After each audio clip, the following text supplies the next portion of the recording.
Tere! Minu nimi on Taavi Simson ja täna ma sooviksin teile teha lühikese ettekande teemal plasmakaar keevituse abil valmistatud paksud kõvapinded. Kõigepealt siis mõni sõna sellest, mis üleüldse on kõvapinne. Kõvapinded on suure kõvadusega pinded detailide peal, mis aitavad oluliselt tõsta detailide kulumiskindlust erinevates kulutamist põhjustavates keskkondadest.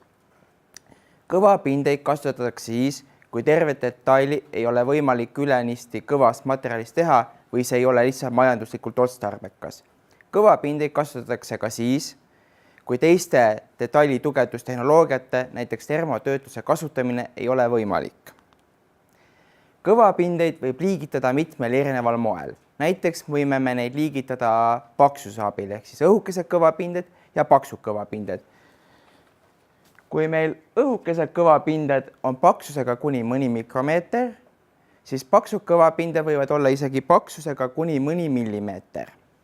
Samuti võime kõvapindeid liigitada struktuuri alusel.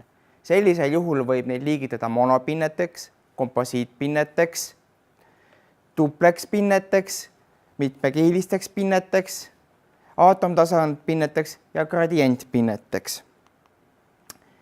Plasmakaarkeevitus on keevituse liik, kus soojus materjali sulatamiseks saadakse plasmagaasist, mis süüdatakse elektrikaares, mis põleb sulamatu wolframelektroodi ja pinnatava detaili vahel.